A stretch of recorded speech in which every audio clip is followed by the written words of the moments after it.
నమస్తే అండి. Welcome to our channel. నమస్తే సార్. నితిన్‌కి ఇది ఇప్పుడు వచ్చే హిట్ అనేది చాలా ఇంపార్టెంట్ తన లైఫ్‌లో, తన కెరియర్‌లో. సో, అలాంటిది 'రాబిన్ హుడ్' ఒక మూవీ వచ్చింది. దాని సినిమా ఎలా ఉంది? అసలు రివ్యూ, దాని మైనస్‌లేంటి, ప్లస్‌లేంటి? అంటే కొన్ని సంవత్సరాల తర్వాత తను ఒక హిట్ అనేది అందుకోబోతున్నాడా? తన కెరియర్‌కి ఈ సినిమా ఎలా యూజ్ అవుతుంది? 'రాబిన్ హుడ్' సినిమా మీద చాలా అంచనాలైతే ఉన్నాయి.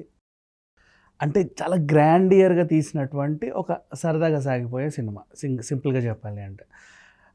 సో, నితిన్ బాడీ లాంగ్వేజ్‌కి తగ్గ సినిమా అనే చెప్పాలి. ఎందుకంటే హ్యూమర్ పండించడంలో చిరంజీవి గారికి ఒక స్టైల్ ఉంటది. వెంకటేష్ గారికి ఒక స్టైల్ ఉంటది. నితిన్‌కి ఒక స్టైల్ ఉంటది. నితిన్‌కి కూడా ఒక స్టైల్ ఉంది చెప్పాలి అంటే. అంటే అంత పెద్ద హీరోలతో పోల్చాను అంటే అర్థం చేసుకో. వీళ్ళకి కూడా ఒక నితిన్ హ్యూమర్ ఒక టైప్ ఆఫ్ డిఫరెంట్‌గా ఉంటుంది. బావుంటది. యూత్‌ని ఎక్కువగా అట్రాక్ట్ చేసే విధంగా ఉంటది. సో, ఇప్పుడు ఈ సినిమా ఎలా ఉంది అని మాట్లాడుకుంటే, ఒక అనాథ అబ్బాయి, హీరో ఒక అనాథాశ్రమంలో ఏదో పెరుగుతూ ఉంటాడు. డబ్బులు సరిపోక చిల్లర దొంగతనాలన్నీ అలవాటు పడతా ఉంటాడు. అలా ఎదిగే క్రమంలో పెద్దోడిని కొట్టు, పేదోడిని పట్టు అంటారు చూసావా? లైక్ ఇప్పుడు బాగా డబ్బున్నోడిని మనం దోచుకొని పేదవాళ్ళకి పెట్టడం. ఈ టైప్ ఆఫ్ నినాదాన్ని తను వంట పట్టించుకొని 'రాబిన్ హుడ్' లాగా ఎదిగాడు. సో, 'రాబిన్ హుడ్'గా మారి పెద్ద పెద్ద బడా వ్యాపారవేత్తలందరినీ దోచుకొని పేదవాళ్ళకి పెట్టుకుంటూ వస్తూ ఉంటాడు. మంచోడే కాదని చెప్పలేనులే. బట్ నువ్వు పెద్దవాళ్ళనైతే ఏదో చేస్తున్నావు కదా, దొంగతనాలు బడబడ దొంగతనాలు చేస్తున్నావు. నిన్ను ఆపడానికి రంగంలోకి ఒక క్యారెక్టర్ దిగాలి. షైన్ టైమ్ టాకో వస్తాడు ఇతను ఆపడానికి. సో, వీళ్ళ వర్సెస్ వీళ్ళు. ఇప్పుడు సింపుల్‌గా చెప్పాలంటే 'పుష్ప' అడవి దొంగల్ని ఎత్తుకెళ్తుంటే షెకావత్ వెంటబడ్డట్టుగా ఈ టైప్ ఆఫ్. ఇలాంటి టైంలో ఎందుకులే వచ్చిన గొడవ ఈ దొంగతనాలు అని చెప్పేసి ఒక ప్రైవేట్ సెక్యూరిటీ ఏజెన్సీలో చేరతాడు. అది రాజేంద్ర ప్రసాద్‌కి చెందింది. దాంట్లో చేరినప్పుడు వీళ్ళకి ఒక కాంట్రాక్ట్ వస్తది. శ్రీలీల వస్తుంది. ఆమెకు వీళ్ళు సెక్యూరిటీని ఇవ్వాలి ఆ కాంట్రాక్ట్ బేసిస్. అలా వీళ్ళు రుద్రకొండ అనే ఏరియాకి వెళ్తారు. రుద్రకొండ ఏరియాకి ఎందుకు వెళ్ళారు? అక్కడ ఏం జరిగింది? అక్కడ శ్రీలీలకు ఎదురైన సమస్యలు ఏంటి? వీళ్ళు కాపాడుకున్నారా లేదా అనేది అంటే నెక్స్ట్ స్టోరీ. శ్రీలీలను కాపాడుకున్నారా లేదా అనా? అంటే ఆమెకి వీళ్ళు సెక్యూరిటీకి వెళ్ళినప్పుడు తనని రక్షించాలి కదా. సో, ఇది స్టోరీ. అండ్ పెద్దగా చెప్పుకునే కథేం కాదు. సాదాసీదా కథే. చాలా సినిమాలో మనం చూసిన చాలా రొటీన్ కథే.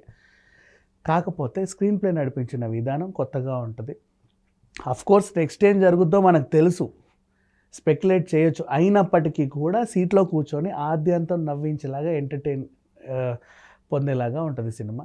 వెన్నెల కిషోర్, రాజేంద్ర ప్రసాద్ అండ్ నితిన్ ఈ కాంబినేషన్లో వచ్చే జోకులు బీభత్సంగా పేలుతాయి. అంటే చాలా సింపుల్ జోకులే, మీరు ఆల్రెడీ ట్రైలర్లో చూసిందే. But it's okay. సినిమాలో చూస్తే ఇంకో ఆనందం. ఫ్యామిలీతో సహా హ్యాపీగా చూసి ఎంజాయ్ చేయగల సినిమా చెప్పాలంటే. అండ్ 'రాబిన్ హుడ్'కి సంగీతం బాగా కుదిరింది, స్క్రీన్ ప్లే బాగా కుదిరింది. ఆ గ్రాండియర్నెస్ మీరు చూస్తే అది ఇంతే ఉంది కదా, దీనికి ఇంత ఎందుకు అనిపిస్తుంది. కొన్ని శ్రీను వైట్ల గారి సినిమాలు మీరు చూస్తే చాలా గ్రాండ్గా ఉంటాయి. కామెడీ కూడా పండుతా ఓ టైప్ ఆఫ్ మెసేజ్ ఇస్తా ఒక రకంగా వెళ్ళిపోతూ ఉంటాయి. ఇది కూడా అలాగే ఉంది. డైరెక్టర్ నిజంగా చాలా బాగా తీశాడు. ఇక నితిన్ యాక్టింగ్ గురించి ఎంత చెప్పినా తక్కువే.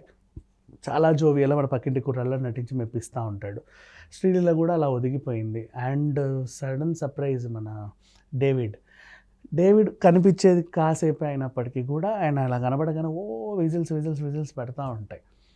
అలా వెళ్ళింది సినిమా. నెక్స్ట్ ఫస్ట్ హాఫ్ అంతా ఒక బూమ్‌గా వెళ్ళిపోతుంది.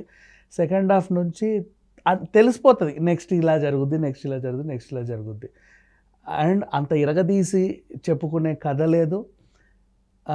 నెక్స్ట్ సీన్ స్పెక్యులేట్ చేసే లాగానే ఉంది. అయినప్పటికీ కూడా ఈ సినిమా ది బెస్ట్. చాలా బాగుంటుంది. మైనస్‌లు ఏమున్నాయి మూవీకి? ఇట్లాంటి సినిమాలకు పెద్దగా మైనస్లు వెతకొద్దు. అంటే కేవలం ఎంటర్టైన్ చేయడానికే తీసిన కథలు. ఇప్పుడు ఫర్ ఎగ్జాంపుల్ హారర్ మూవీ అనుకో, భయపెట్టిందా లేదా అని అడగాలి కానీ కథ ఏంటని అడగకూడదు. కామెడీ సినిమాలు అనుకో, నవ్వించిందా లేదా అంతే, కథ ఏంటని అడగకూడదు. ఎంటర్టైన్మెంట్కి సంబంధించిన ఏ సినిమా అయినా అంతే. ఇప్పుడు ఇది కూడా పక్కా కమర్షియల్ ఎంటర్టైన్మెంట్ సినిమా. ఉన్నంతసేపు మీరు థియేటర్లో కూర్చున్నంతసేపు మిమ్మల్ని ఎంగేజ్ చేసిందా, హ్యాపీగా నవ్వుకున్నారా, ఆ ఎమోషన్స్ కనెక్ట్ అయ్యాయా, చాలా ఇనఫ్, దట్స్ ఆల్. 5కి ఎంత రేటింగ్ ఇస్తారు? ఈ సినిమాకి నేను ఇచ్చే రేటింగ్ 4/5.